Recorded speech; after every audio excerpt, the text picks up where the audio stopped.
Nah, itu ya, orang naik pangkat dari satu strip ke strip yang lain itu juga penambahannya nggak signifikan, gitu. Penambahannya nggak signifikan, nggak berasa banget gitu ya. Tapi sebagai institusi sangat berkepentingan gitu ya, dan sebagainya. Sudah kita arahkan, sudah kita suruh dan sebagainya, tapi sebagian besar masih plot. Kedua, kita sehari-hari sudah seperti itu, apapun kita berhadapan ya, kita berhadapan dengan realita yang semacam itu ya. Saya khawatir nanti melijo itu ya, yang pedagang sayur keliling itu sudah pakai QRIS ya, kita nggak ada uang lagi. Harus sebenarnya saya sepakat sih, waktu era COVID, waktu era penularan penyakit, itu kan salah satu medianya adalah cash money ya, uang cash itu ya, uang cetak itu ya, kertasnya, yang akan tertular kan dari satu ke satu yang lainnya.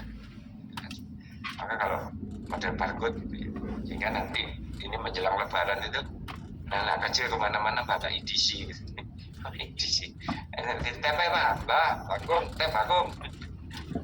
atau transfer.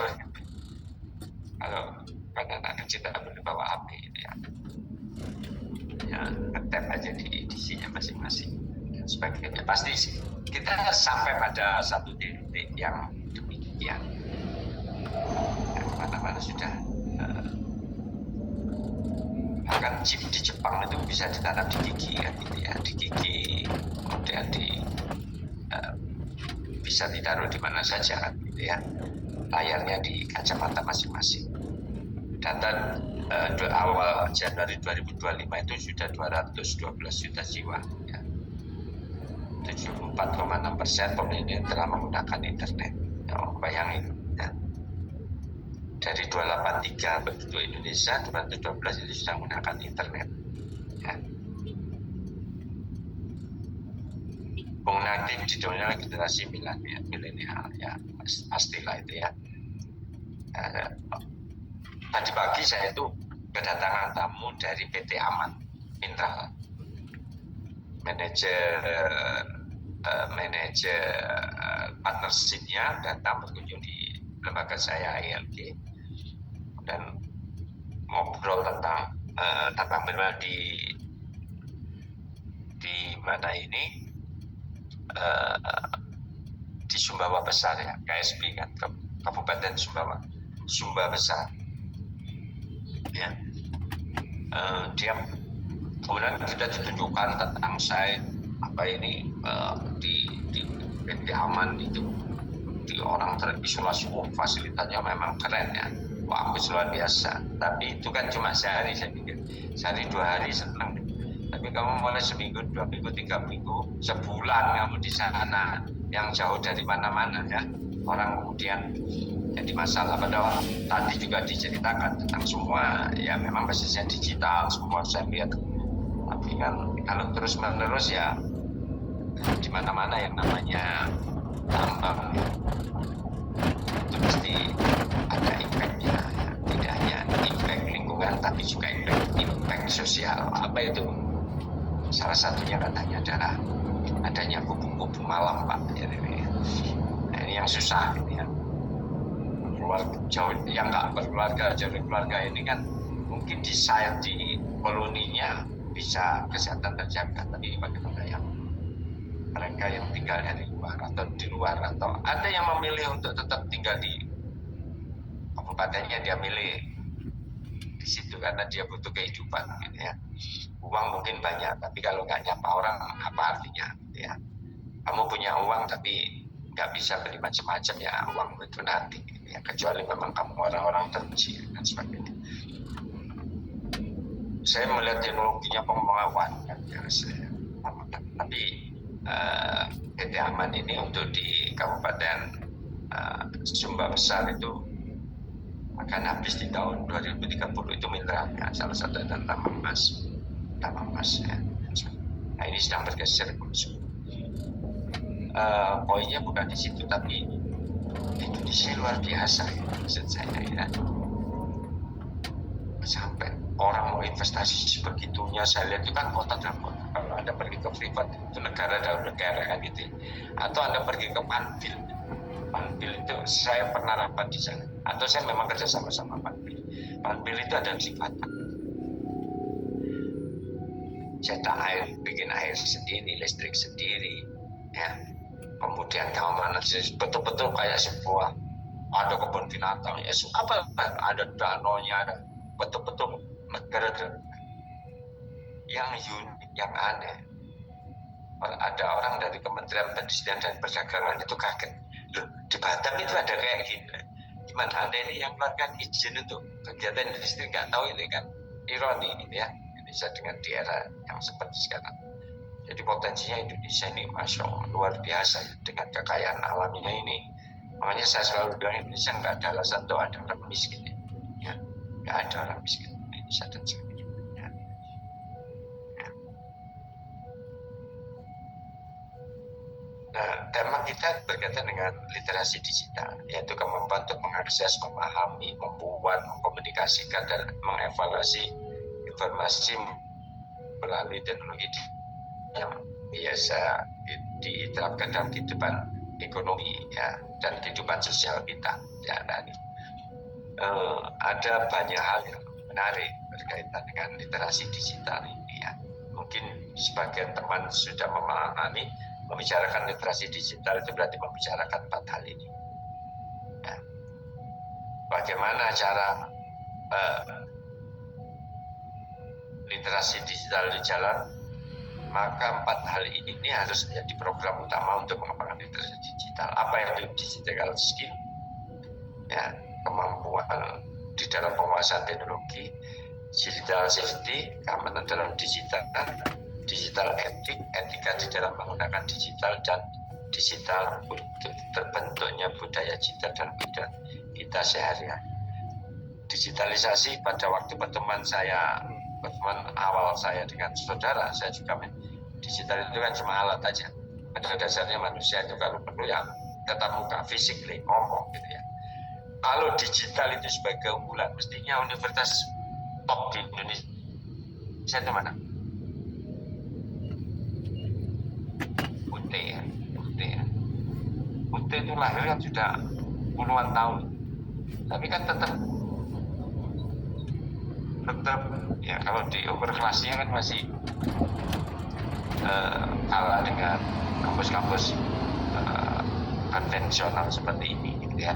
Nanti manusia itu butuh ketemu ya, interaksi dan sebagainya. Saya bantu digital itu ya, digital ini kan teknologi komunikasi, misalnya teknologi HP atau handphone saudara itu kan mendekatkan yang jauh dan menjauhkan yang dekat. Ya, kalau kumpul saudara itu memang ngomong masing-masing ya, dengan HP-nya masing-masing, dengan orang di ujung sana ya. Kita suibu, keluarga saudara nanti lebaran kelihatannya kumpul. Selama masih pegang HP jangan berharap, maka harusnya itu disita. Begitu masuk di rumahnya mau dipanggung semua HP dikumpulin ya, sehingga ada interaksi. Kalau enggak hidup dengan dunianya masing-masing.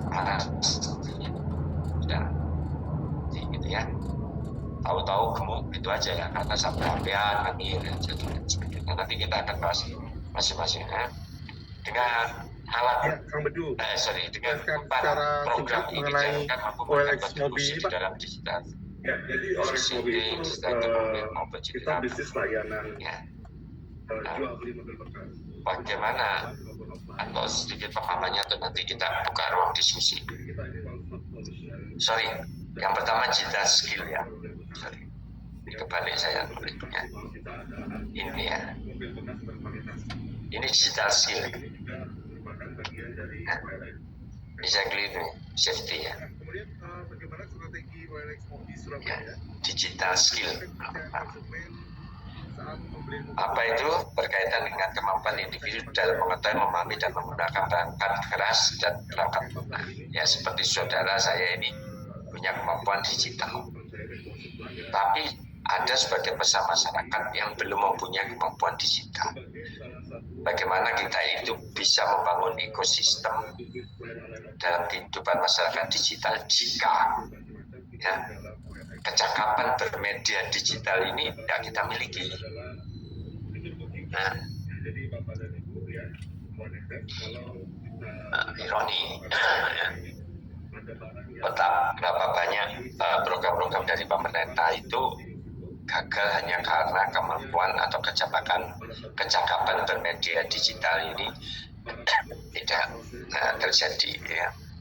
Tidak. Mungkin saya juga pernah menyampaikan pada saudara, ya, bagaimana dulu Cisco pertama kali mengundang saya, ya, di tahun 2005 sudah mengenalkan namanya kelas online, ya, basis online. Makanya satu SKS itu tidak ditandai oleh berapa kali atau berapa jam jumlah lama tatap muka, ya, tapi disimpulkan berapa lama jumlah tatap layar, ya, karena basisnya ini kalau kuliah saudara sama saya ini kan hanya sekali ketemu, tatap layarnya kan lebih banyak daripada tatap muka. Jadi satu SKS itu tidak diukur oleh jumlah tatap muka, itu jumlah tatap layar. Padahal definisi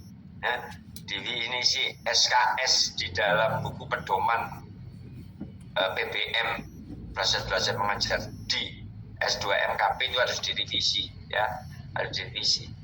Kebutuhan tatap layar ini mungkin, ya, KPS atau Departemen MKP atau Prodi MKP ini beradaptasi dengan kebutuhan konsumennya, ya, saudara.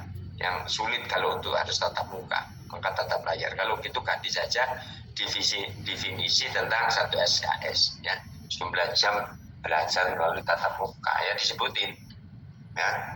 Kalau saya jadi asesor untuk mengakreditasi, itu saya minta dirubah itu, ya, jangan tatap muka, waktunya tatap layar, gitu, ya, waktunya kan tatap layar. Terlepas dari itu, saudara-saudara, dalam konteks kepentingan governance digital, mestinya baik unsur masyarakat maupun unsur penyelenggara pemerintah itu harus di-up, ya, harus ditingkatkan kemampuannya, harus tidak itu ya akan terlambat, ya.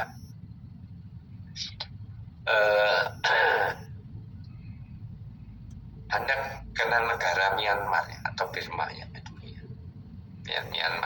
Myanmar itu pada waktu Jenderal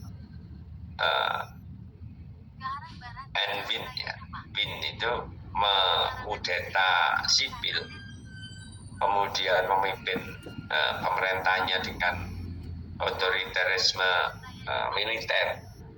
Itu laporan dari PBB, ya, UN itu dalam kurun sekian tahun aja Myanmar itu sudah tertinggal oleh negara lain, bahkan itu sampai tertinggal 20 tahun. 2 tahun aja 20 tahun. Kalau dengan negara ASEAN yang lainnya rata-rata dia sudah tertinggal 10 tahun. Hanya karena membatasi penggunaan informasi dari masyarakat, ya. Karena mereka junta militer ini tidak mau pemerintahnya dirasani, ya. Pergerakan itu kan basisnya di informasi, ya, saya. Jadi 2 tahun aja itu sudah ketinggalan 20 tahun. Ya. Nah, coba kita renungkan kita ini sekarang apa saja itu setiap hari bahkan setiap waktu, ya, itu bisa perkembangan teknologi ini sudah seperti luar biasa. Pertama kali ChatGPT muncul, coba bayangin, waduh, itu rasanya susah, waduh gimana. Sekarang coba semua orang, ya, baik pakai OpenAI lah, semua OpenAI gitu, ya, OpenAI gitu, ya, DeepSeek, Gemini, ya, apa saja begitu cepatnya. Nah, cuma nggak saya sarankan, saya saking penasarannya ketika Samsung meluncurkan S25 Ultra itu kan, dia klaim kan nggak perlu bayar kan melalui EI ini ya. Beli saya kan bilang sama saudara itu ya, saya beli hanya untuk itu aja ya. Dan ternyata kalau seperti ini sebetulnya ini satu langkah, satu step buat follower satu masyarakat, follower satu negara itu akan jadi bodoh ya. Dan saya sekarang terpengaruh ya, atau males melihat soalnya ChatGPT, dan saya sudah mulai a priori pada mahasiswa saya. Rekon ini nggak pengen ini terus ya apa, aku kan mengevaluasi komputer ini mahasiswa saya. Jadi saya agak trauma memberi tugas sudah. Beri tugas itu dikerjakan oleh pamannya ini ya. Ya, Tante Gemini lah. Ya, Pak DGPT lah. Even kamu bimbingan itu apa perlu? Nggak perlu. Bisa nggak perlu. Sudah kamu tanya cara menulis tesis yang baik. Itu kan dijawab KPPD, kamu karek ngempang dong. Bagus nggak? Bagus itu. Kalau saya ya bagus. Cuma gini boleh males kan, karena debat AI kan, debat AI. Nah, kalau kamu berbayar ya jauh lebih valid, lebih lengkap dan sebagainya. Ya. Makanya sebetulnya gini ya, nanti pasti akan ketemu paradigma baru di dalam mengembangkan teori ya, dengan adanya AI ini ya. Nah, karena apa? Karena akan mengkritisi atau menggugurkan teori-teori klasik ya, pasti. Saya yakin teori-teori klasik itu akan gugur dengan banyak teori-teori yang akan gugur gitu ya, tidak lagi relevan ya terhadap perkembangan yang sekarang gitu ya. Satu-satunya mungkin yang tidak akan pernah tergantikan pada AI itu, teknologi informasi berbasis AI itu ya pola konsumsi aja ya, pola konsumsi. Saya yakin jumlah mobil akan turun ya, jumlah mobil akan turun. Kenapa?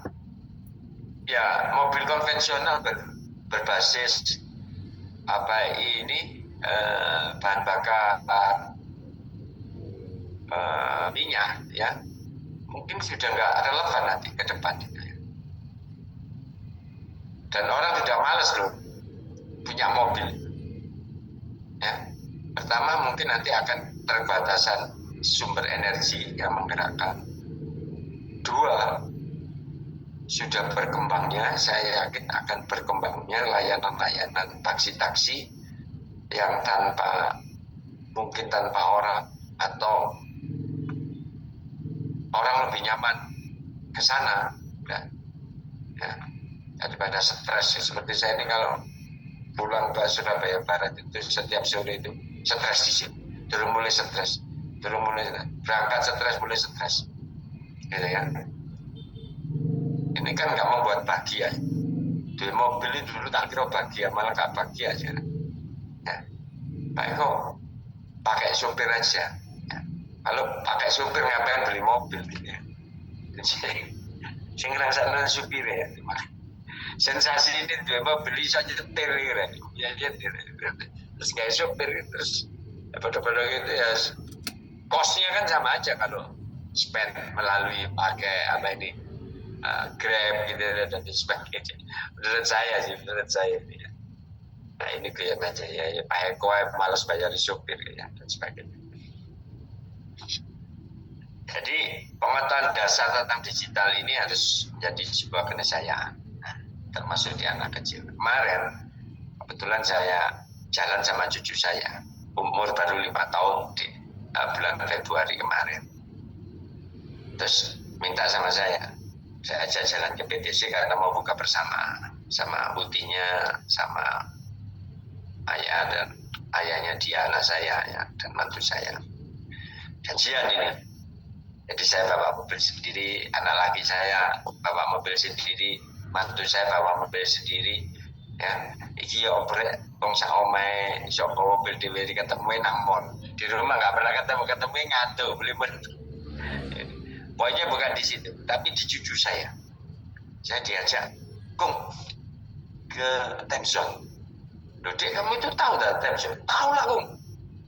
Main apa? Ada, Kung, mainan bagus. Mateng akhirnya di kawanan time zone. Terus, ya Kung tinggal beli kartunya aja. Ini berarti, waduh, mulai diperes kayak betul ya. Ya belilah saya. Beli, dia main itu game yang saya sendiri gak kebayang game ini. Bisa kan sekarang, masuk main game. Isi loh. Sudah mulai itu masih loading. Dia ini bayangin anak masih TKA, ya kan baru umur 5 tahun masih TKA.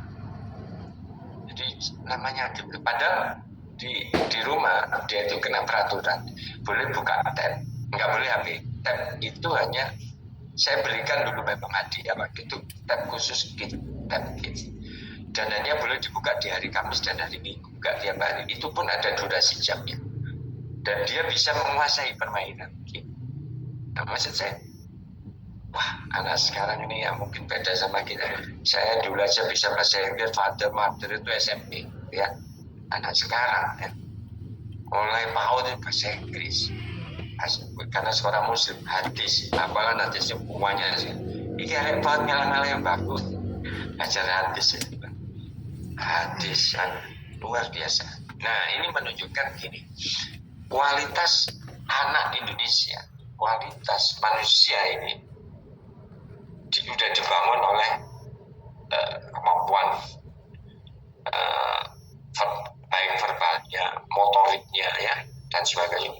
Begitu terampilnya dia main game, begitu tahu ini ada musuh, loading, harus ngisi apa ini, senjata dan sebagainya. Saya hanya terkagum-kagum aja dengan melihat kecerdasan anak-anak sekarang, ya, dan sebagainya.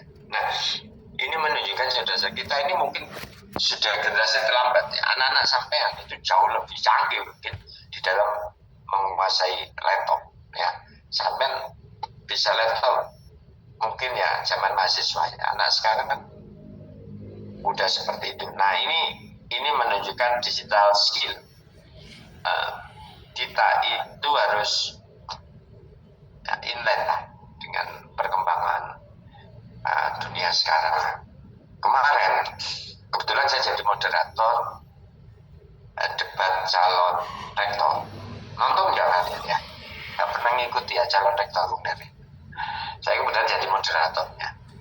Ada salah satu calon itu karena dia orang teknologi, orang saintek, itu apalanya itu menggunakan animasi berbasis AI-nya. Jadi kelihatan keren banget gitu ya. Buat yang nggak paham, buat yang paham langsung AI banget ya. Ada dua. Ada satu dari vokasi menggunakan, memanfaatkan teknologi untuk apa ya, mempresentasikan dirinya, ya, dan itu luar biasa, ya. Kemampuan karena sebagai masyarakat kampus ya automatically itu menjadi bagian yang tak terpisahkan, ya.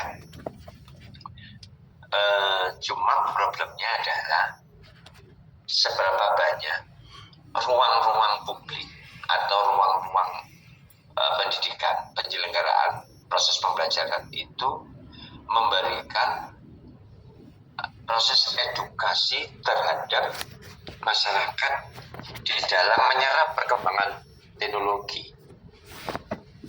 Maksudnya gini, kamu kalau belajar teknologi itu kan hanya di kampus, atau kalau kamu mau sedikit punya waktu, buka laptop, buka HP, kemudian itu pun kan kamu harus bertahap. Tapi kan tidak ada di ruang-ruang publik bahwa digital skill ini harus di-up itu di mana saja, itu kan hampir tidak ketemu. Pendampingan layanan publik itu kan tidak ketemu. Saya belum ketemu. Mungkin saudara sudah pernah menemukan corner-corner tempat orang itu kita tidak ketemu. Sehingga harus, kalau memang digital itu bagian dari kehidupan dan kita harus dan kita harus mengikuti sebagai bentuk kemampuan adaptasi kita kalau kepingin berubah. Mestinya ya, pengetahuan peningkatan digital skill itu tidak perlu berbayar, tidak perlu ada karena ini kan pasar orang yang gini, kamu mengembangkan teknologi, tapi kalau orangnya itu nggak paham teknologi kan nggak bayar produk. Jadi pasarnya itu harus dia ciptakan, nggak boleh bayar, gratis. Benar maksud saya? Kan nggak ada, semua berbayar. Atau ruang-ruang khusus, atau ruang tertutup.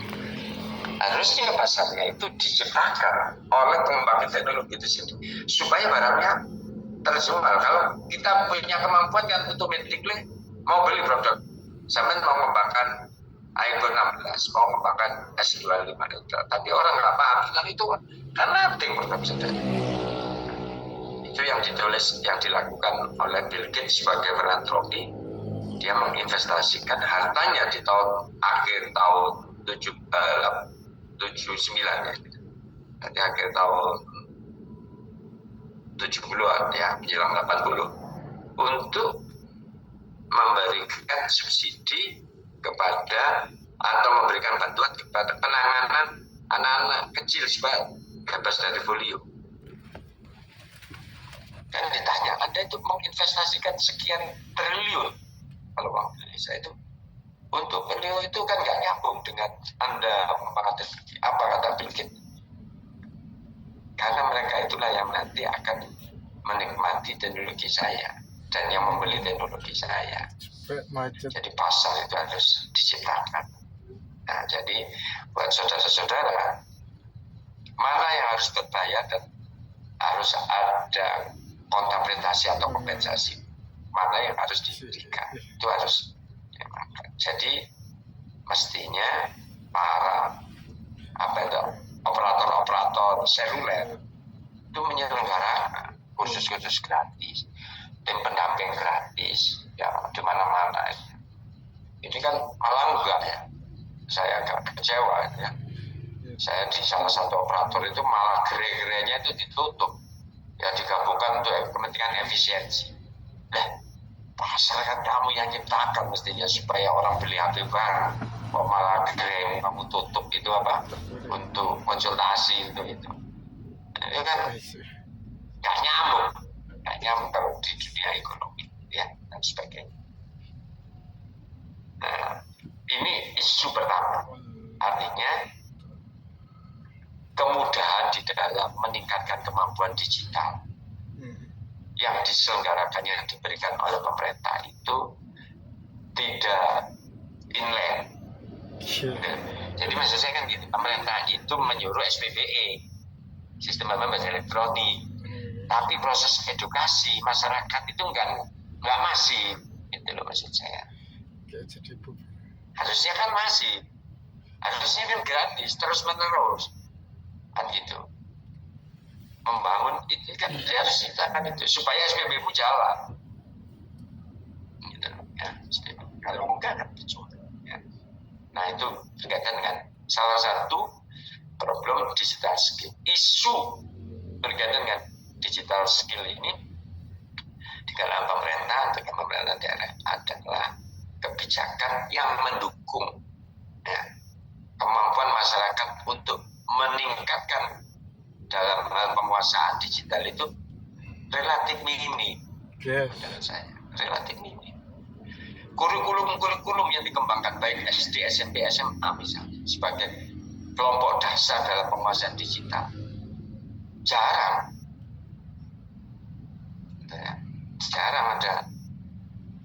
ada pendampingan, ada kan gitu. Nanti tahu-tahu itu disalahkan anak melakukan kekerasan karena sudah memegang HP, anak melakukan kejahatan karena sudah dapat mencari HP, anak melakukan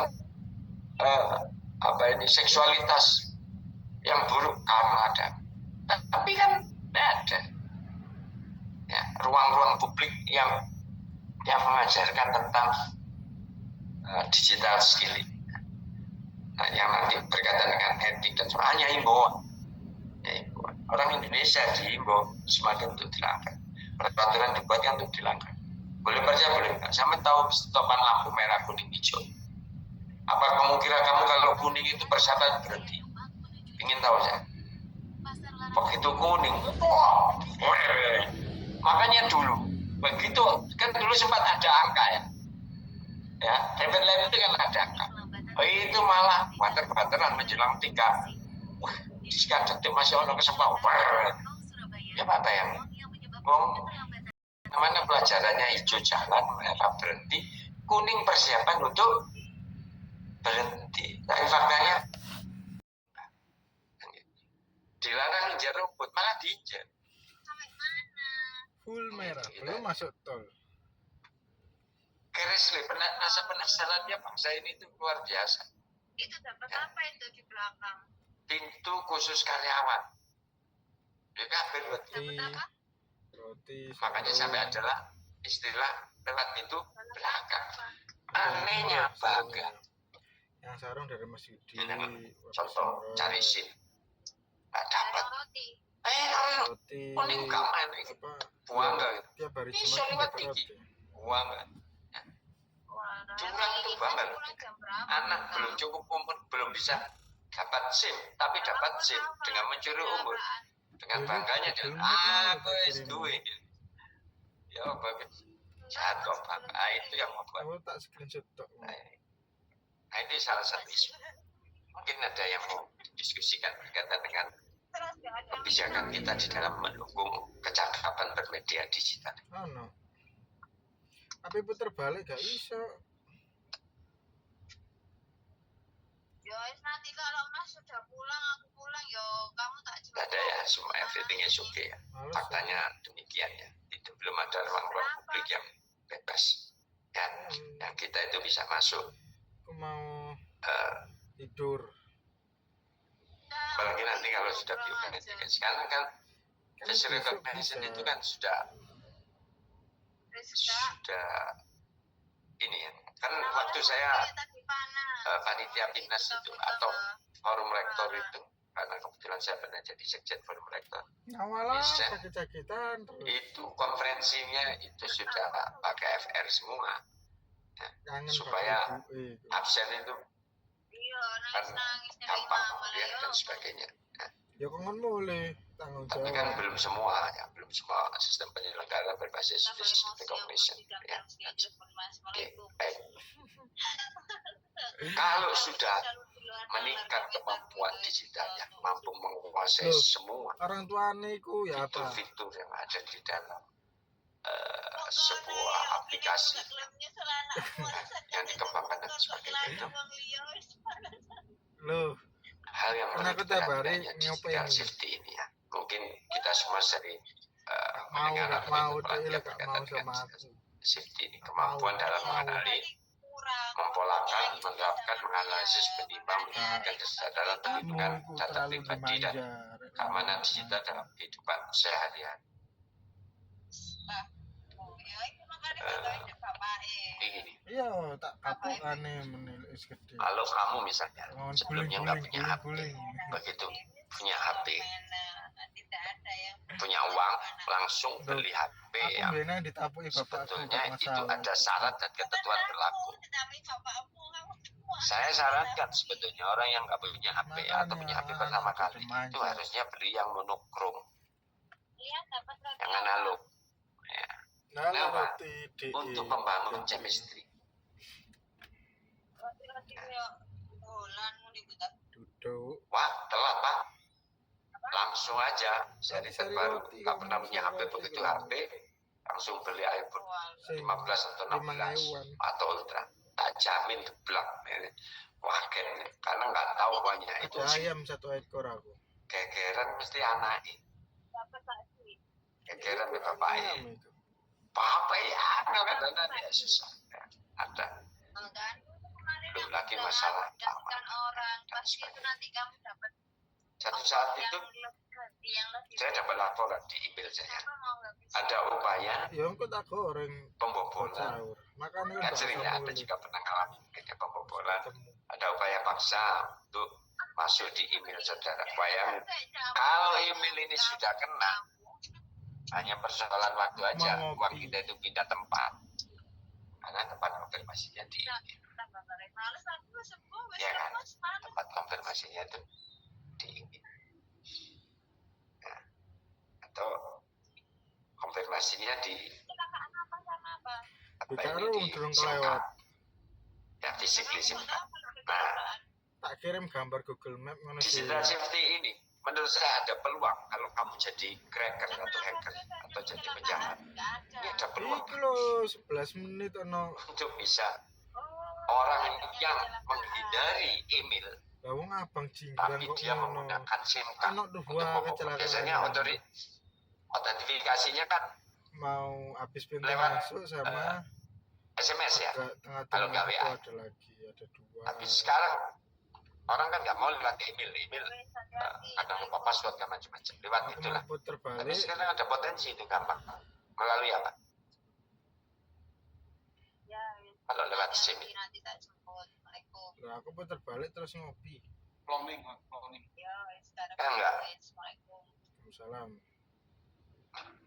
Enggak, cloning sudah terlalu. eSIM. Kamu eSIM itu kamu pegang nggak fisik? Nggak ada. Nah, di mana itu? Jadi dia begitu bisa masuk, sekali bisa masuk ke cloudnya eSIMmu. Sekarang nilai dua farkani wakil ya. Entah kan? Coba. eSIM itu makanya kalau HP-HP baru kan baterainya udah bisa eSIM. Tapi kan di Indonesia ini itu pertumbuhannya rendah. Ya. Karena potensi dibobolnya rendah, tinggi. Kadang nggak di kita eSIM-nya. eSIM. Jadi bukan parno, mungkin pikiran kita itu jahat. Jadinya itu sama-sama penjahatnya itu. Oh ini akali ya gitu. Sama waktu HP pertama kali ada apa ini kamera depan selfie. Kalau kita dulu nelpon bisa video call, itu HP nggak ada yang laku di Hong Kong. Kenapa? Ya karena ketahuan nanti mau kemana, pergi kemana kan kalau kita gampang. Posisi nanti ini OTW, wadah jenang mau masih adus, sih kan gitu. Gitu romo pomo, OTW, tahu OTW gitu. Ya, padahal gampang kan di video call aja kan gitu ya. Kan ketahuan OTW nggak OTW, tapi kan nanti di Hong Kong itu nggak laku. Masih ya. Posisi di kerja padahal di karaoke gitu ya sebagainya. Nggak mau. Nah, para suami ini terutama, bukan para istri, suami mayoritas yang sedang bekerja. Nah, bahkan sampai pernah dibuatkan ringtone yang seakan-akan sedang di jalan. Bener nggak? Apa situasi voice-nya itu apa?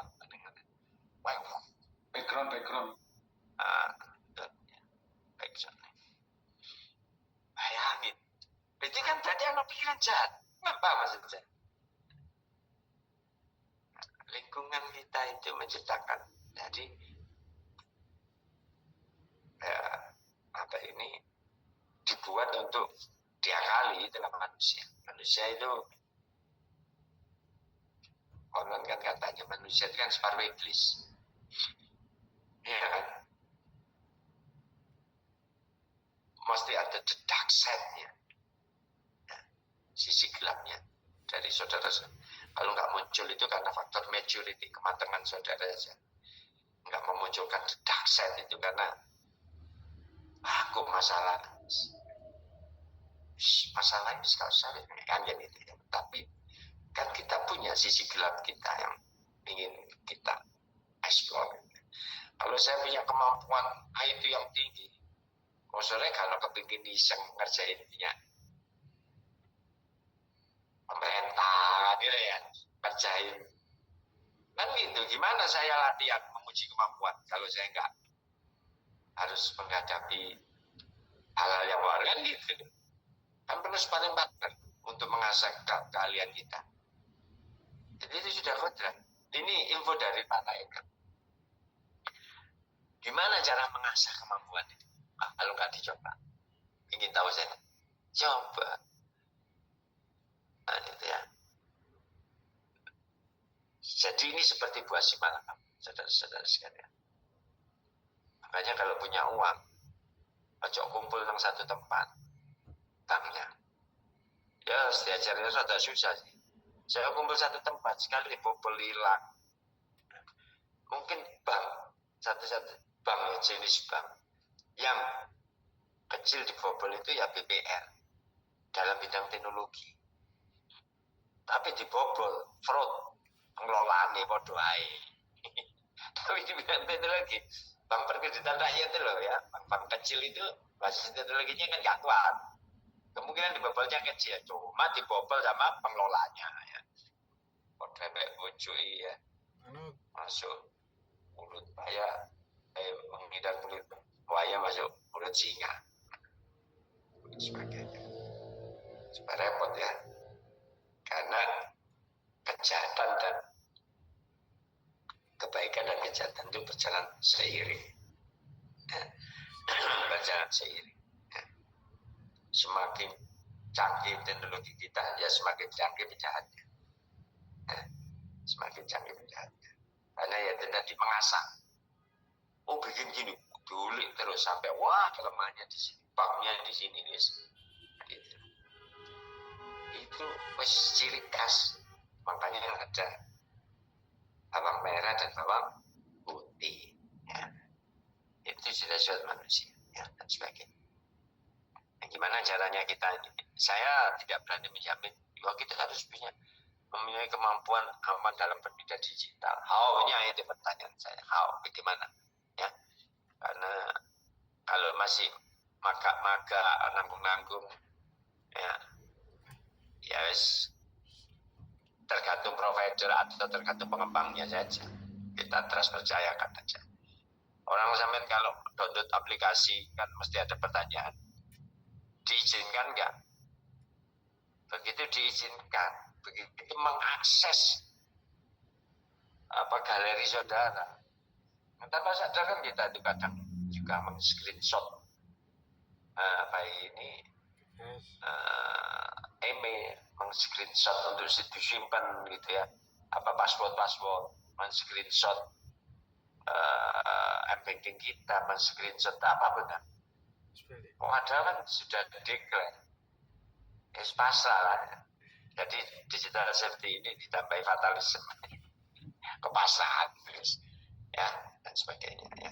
Ya setidaknya sampai di sini yang punya WA-nya menerapkan keamanan sistem 2 langkah.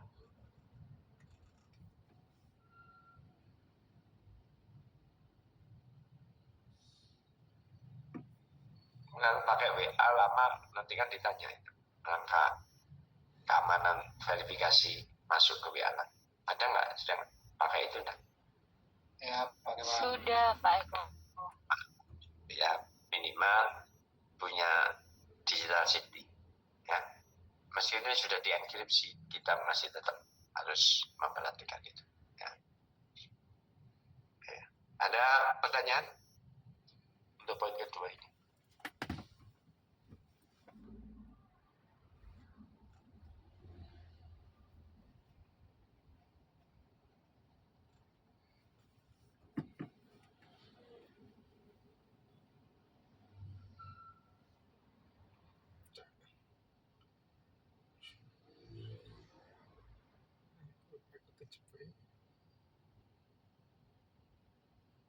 Bentar ya, saya dihubungi berapa?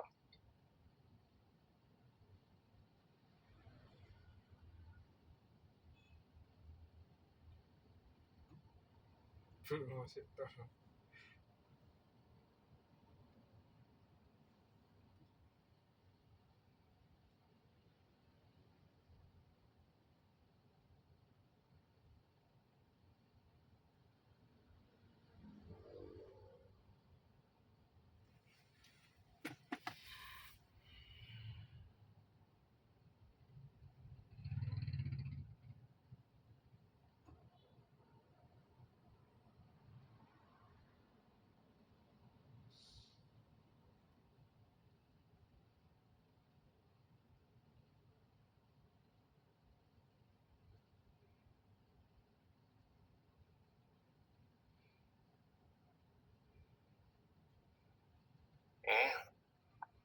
kalau nggak ada kita lanjutkan.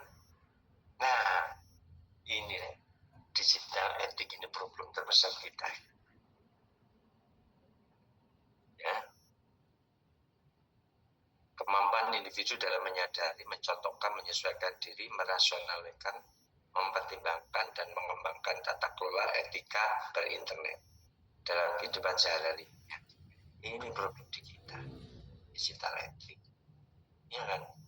Negara itu bisa perang loh gara-gara ini. Kampung bisa tawuran gara-gara digital. Remaja bisa bertengkar gara-gara digital etik. Ya, komentar dan sebagainya, ya, password dan sebagainya. Karena apa? Tidak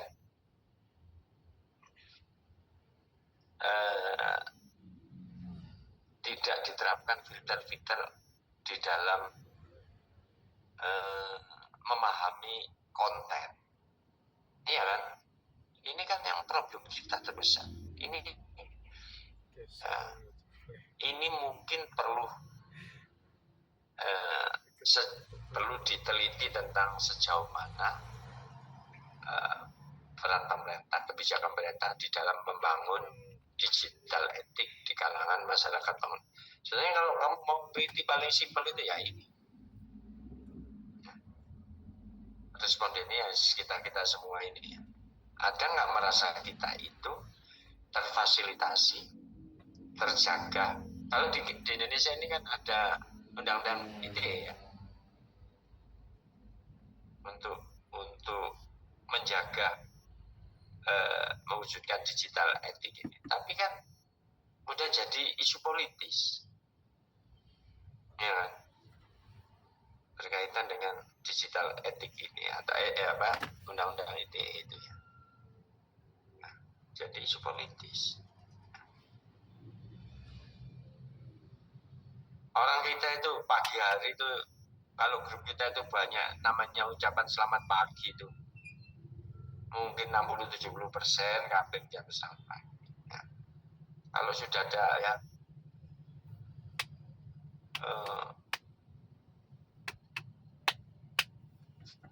yang bingung itu gini, kalau ada yang meninggal, ucapan innalillahi masuk wong itu kan nang grup itu kabeh innalillahi tuh. Padahal ya keluarga yang meninggal yang nggak ada di situ, yang meninggal juga ya namanya meninggal ya, yang meninggal juga. Tapi coba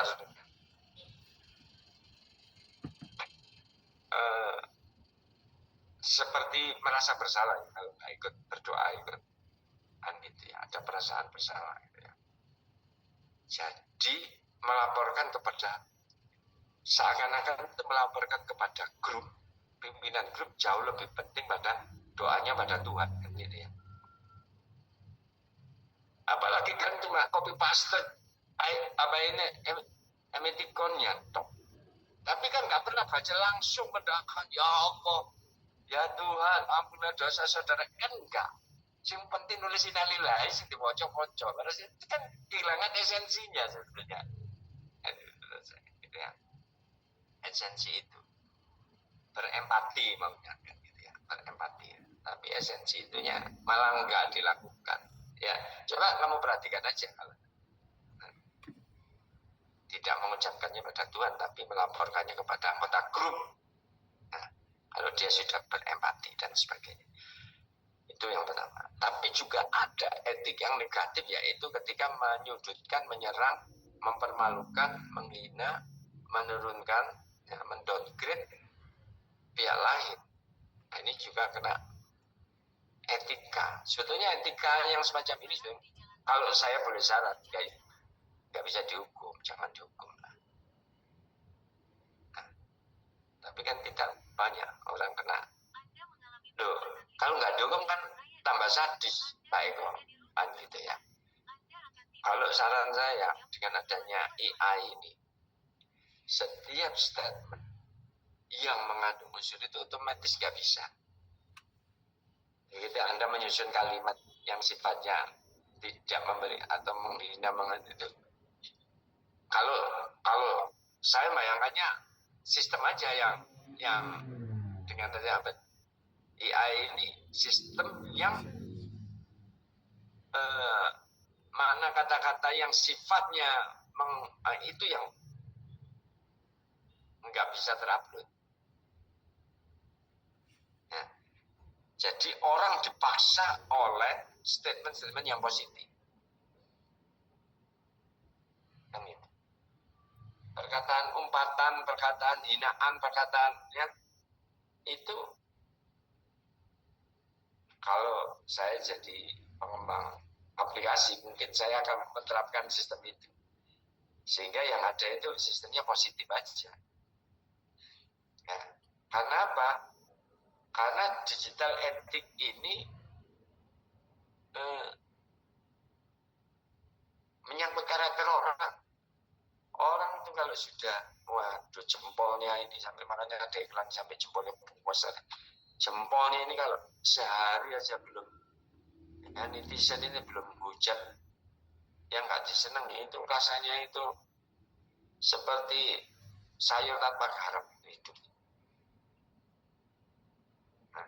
Nah ini menarik untuk diteliti tentang ya mungkin buat para pengembang aplikasi ya bisa nggak sih WA itu tidak mampu ketika susunan kata-kata itu rasanya pasti algoritmanya bisa kebaca itu.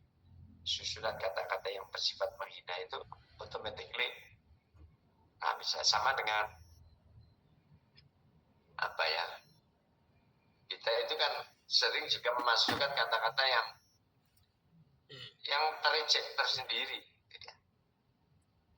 Mungkin bisa nanti sehingga potensi orang dihukum karena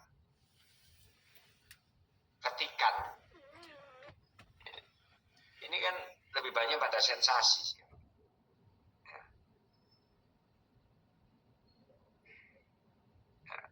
Berinteraksi mencari sensasi, mencari panggung, senang melihat orang lain susah.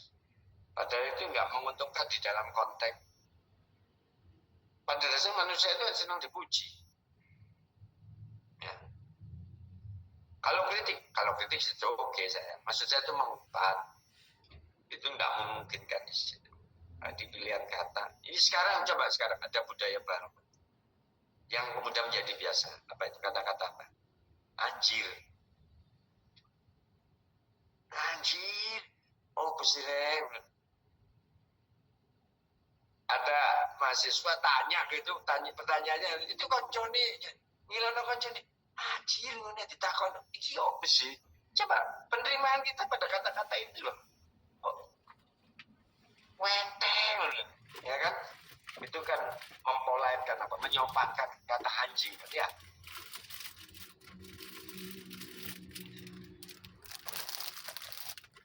Ini itu biasa loh, coba kamu lihat. Kalau dulu kan gitu ya. Sekarang biasa loh artis itu mensosialisasikan ya. Sudah biasa menjadi kosakata baru bangsa ini misalnya. Ya. Jadi di konteks digital etik ini saya lebih memilih untuk para pengembang aplikasi saja untuk bisa meminimalisir terjadinya potensi. Ya. Yang terakhir itu adalah digital kultur, budaya bermedia digital.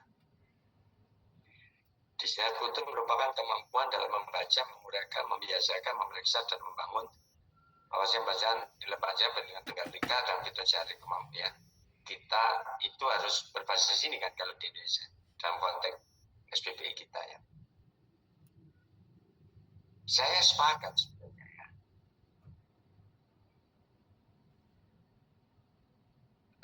Ada nilai yang dianut oleh satu komunitas dan bangsa atau seperti Indonesia ini Pancasila itu ini saya pernah gini berisi gini ada debat gini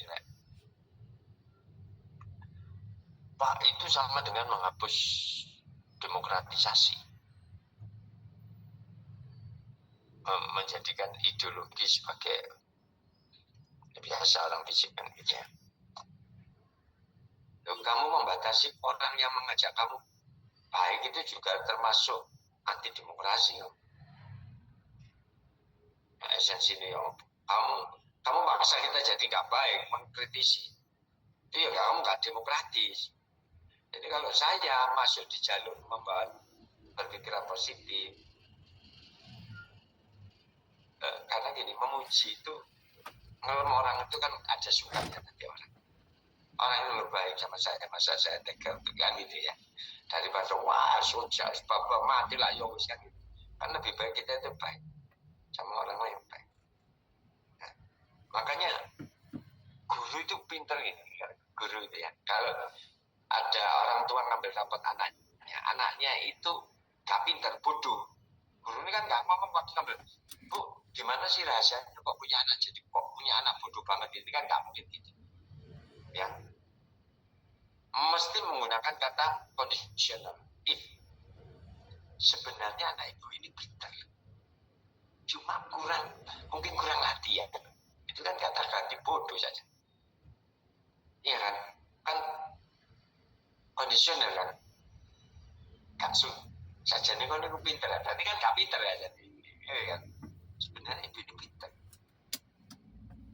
mungkin kurang latihan aja bu, kan gak mungkin, maaf bu, atau langsung gimana bu, rasanya punya anak bodoh, kan gak bisa gitu. Bodoh kok dipelihara sih bu, dibuang aja anaknya, kan gak gitu. Nah itu bu, kenapa itu nilai-nilai baik itu nggak bisa didigitalkan, jadi budaya kita gitu ya. Karena sekarang itu gimana ya, saya ya, orang berpindah dari ya, kalau yang punya iPhone airdrop itu ya berbeda kayak kuenteng gitu. Nah, mengkloning ini istilah sampai tadi kalian itu kejahatan yang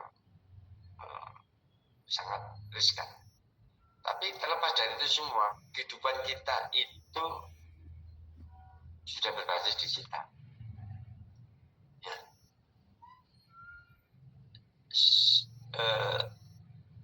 Ya ini sebuah keniscayaan yang nggak bisa dihindarkan. Kita juga nggak akan setback kembali gitu ya, seperti dahulu lagi gitu ya,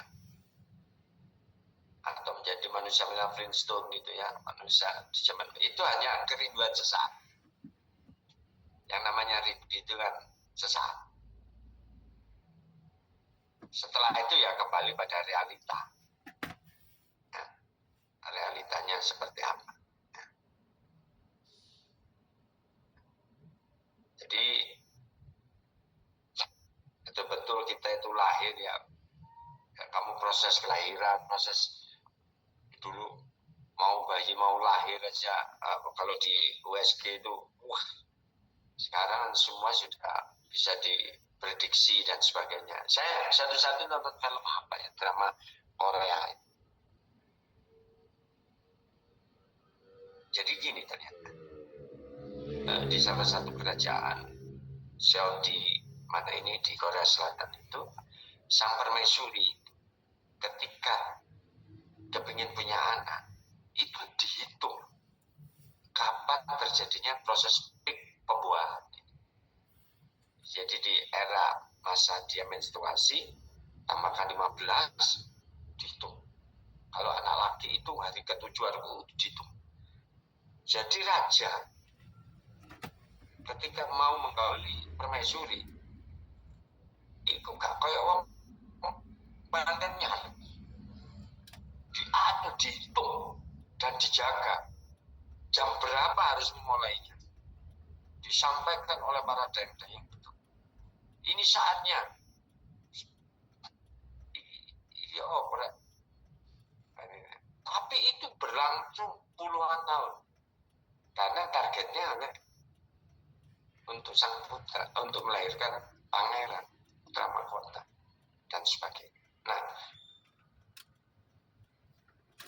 saya jadi teringat teorinya Weber karena saya dulu kan nulis tentang jihad. Weber itu mengatakan bahwa berhubungan seks yang tujuannya untuk kesenangan itu irasional. Nah, seks itu kan disebut itu alat produksi, digunakan untuk produksi, bukan untuk kesenangan. Maka kalau melakukan hubungan seks itu hanya untuk kesenangan, itu perbuatan irasional, tidak rasional. Jadi ditujukan. Nah, jadi saya teringat pada pola kerajaan ini. Oh, seperti itu. Nah, nggak iseng. Makanya raja itu punya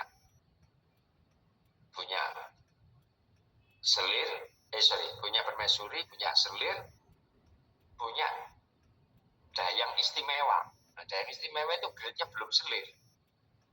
Ya, selir ini belum permaisuri, ya, dan sebagainya. Itu juga punya perlakuan dan berbeda dengan juga. Saya nggak berharap jadi rajanya, bukan ini. Cuma cara dia memproduksi orang-orang pilihannya itu betul-betul didesain sedemikian rupa. Nah, teknologi kita ini, ya, itu kan nanti itu kan bisa semua diatur itu. Kapan ini sel-sel telur terbaik, sperma terbaik itu kapan muncul, kan sekarang kan cukup, ya kan, jam digital saudara ini kan sudah bisa membaca itu semua sekarang. Ya, luar biasa hidup kita ini. Yang jadi masalah itu saat pembuahan terbaik tapi belum rapi, ya itu baru masalah ya, belum menikah. Ini ini jamnya pas sih Pak, hari jam pas. Kalau ngomong sone. Patur. Apa? Patur, makanya itu namanya patur. Rasulullah itu jika sudah saatnya wis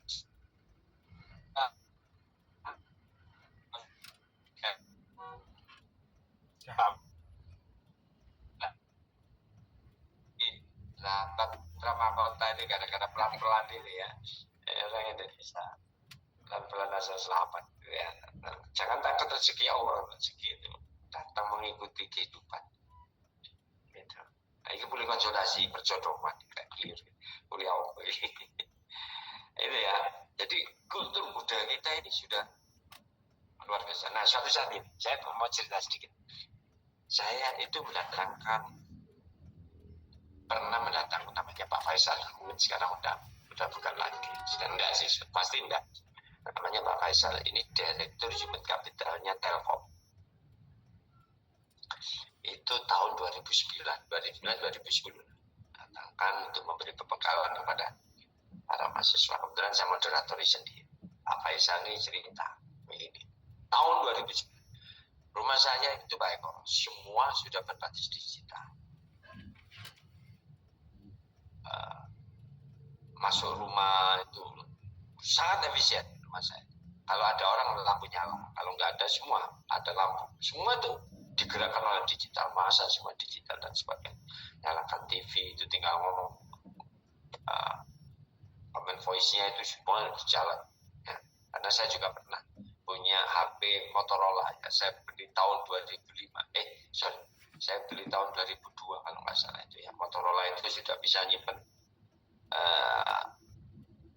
10 voice saya untuk misalnya saya ngomong rumah itu langsung rumah, langsung bisa call rumah. Misalnya Joska gitu,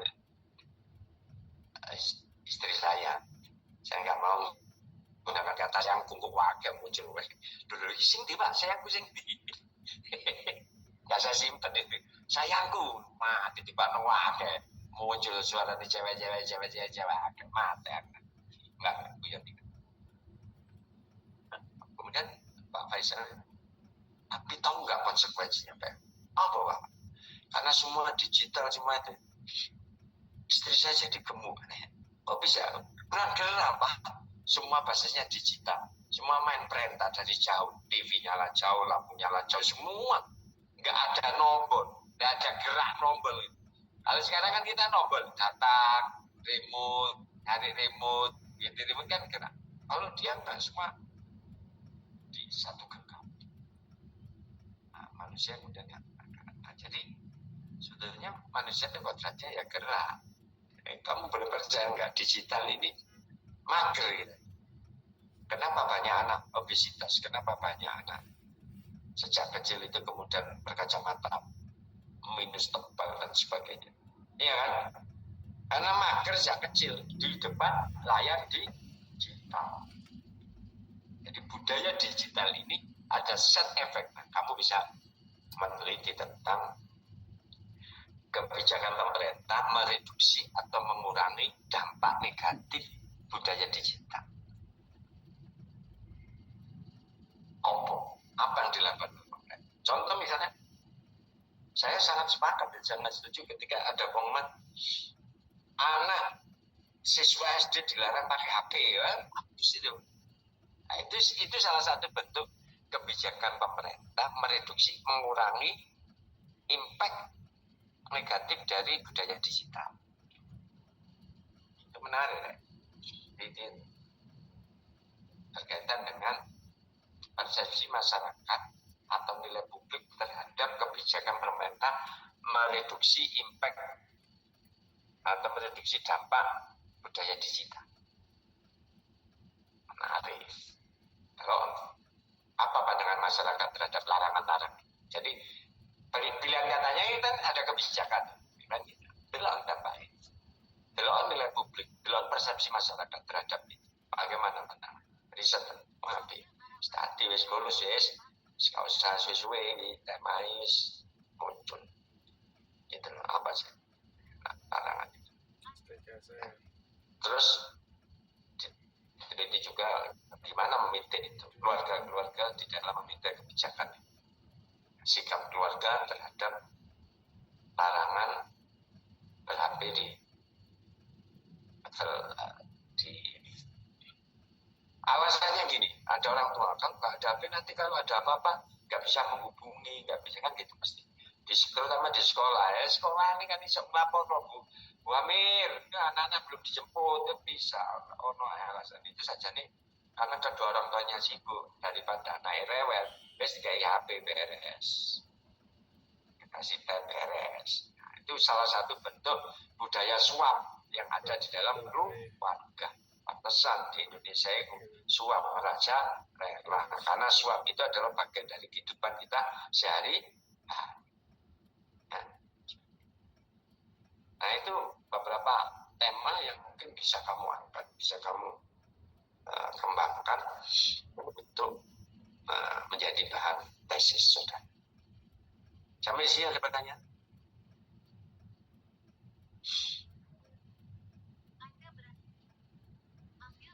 Nggak ada yang nulis tentang digital, tema-tema digital, kebijakan berbasis digital. Gampang kan, paling enak. Isunya gampang, kasusnya gampang. Oke, nggak ada. Kalau nggak ada, saya kira kuliah bisa kita akhiri sampai sekian.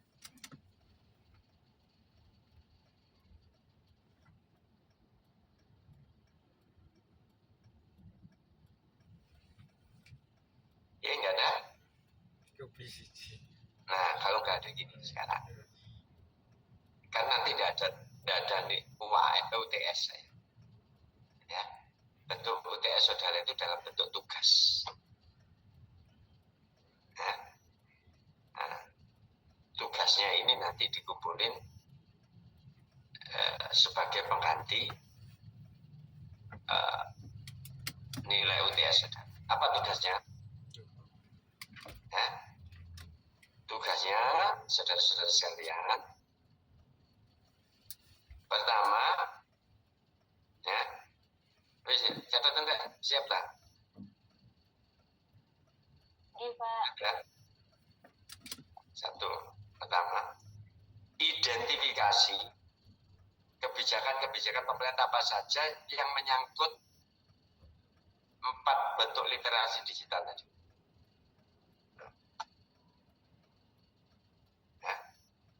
Baik menyangkut digital skill, digital safety, digital ethic, digital control. Pak, boleh nggak harus di level pusat, di level daerah boleh. Tapi kamu harus terus sebutin kebijakannya, kasih link, diperlink tentang bentuk kebijakannya apa, apakah peraturan daerah, apakah peraturan dinas, atau kalau di pusat ya keputusan presiden, penetapan presiden, keputusan menteri, dan turunannya. Itu 2 dari 4 yang tadi kan saudara udah melihat nih kebijakan-kebijakan apa sih yang mendukung upaya untuk digital skill, digital ethics, dan kultur ini. Kemudian yang kedua, identifikasi kelemahan dan hambatan di dalam menerapkan kebijakan tersebut.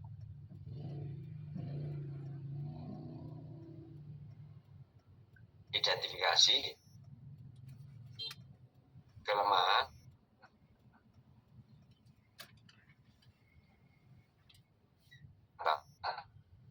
kebijakan tersebut. Atau ditambahkannya kelemahan, hambatan, dan kendala.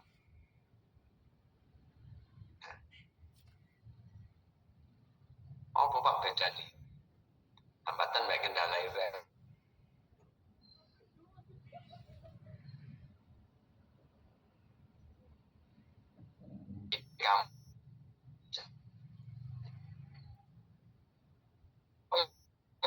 Saya itu malas belajar. Malas itu hambatan.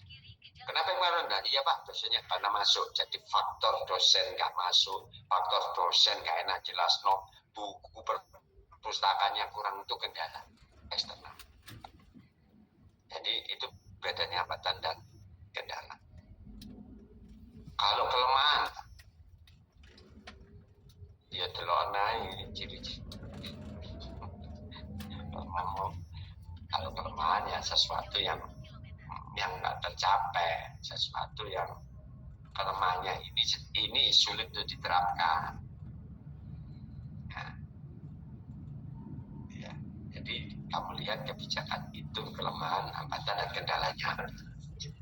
Yang terakhir, yang ketiga, rekomendasi apa yang bisa Anda berikan untuk mewujudkan atau untuk bisa mengimplementasikan kebijakan itu agar bisa jalan.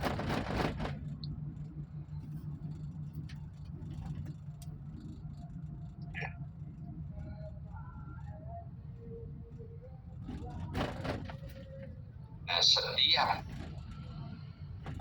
statement harus ada sumbernya ya. Sumbernya apa?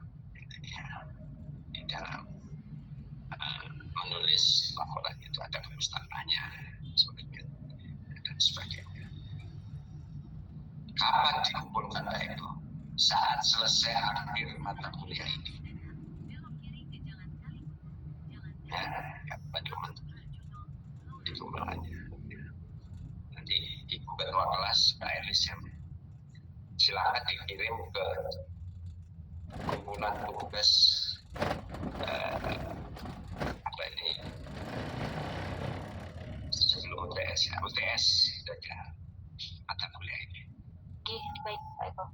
Ya, di email ya, di email. Oke baik Pak. Nah itu saudara-saudara berkaitan dengan tugas Pak Melvi boleh. Ini ada pertanyaan menyangkut tugasnya. Ojo ditulis kok font 16 spasine 2 gak niat itu. Aku cek ketorek kayak Jomonto ya font 12 tetep ya. Terus spasi 1,5 16 font 4 enak wis kon niku gak enak sekali pidato nah. Ya. Terserah mau pakai Ten Roman, pakai jenis-jenis yang lainnya terserah. Ya. Tahoma atau apa terserah. Kemudian ada sumber, ada nama dan itu ya. Oke, ada pertanyaan berkaitan dengan tugas? Izin Pak Eko, tugasnya dalam bentuk esai atau makalah? Menjawab kan ibu jawab Pak.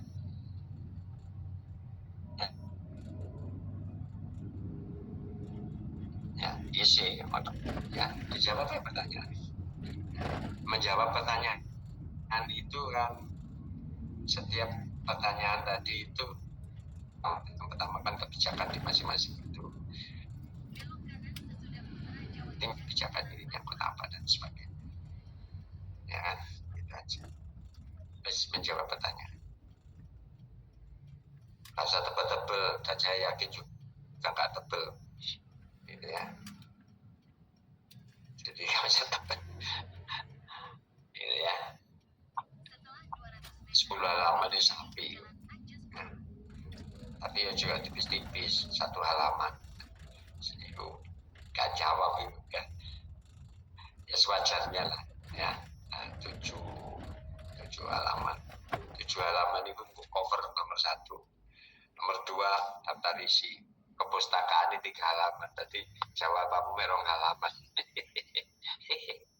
Ya coba deh nak ketawa ya tetap wajar ya. Covernya nggak dihitung, cover dihitung, cover pak daftar isi ya jadi dihitung itu 7 halaman cover daftar isi di catat atau pustaka rong halaman, jadi jawaban itu rong halaman. Kan diskusinya banyak tadi, hambatan kendala di dalam menerapkan.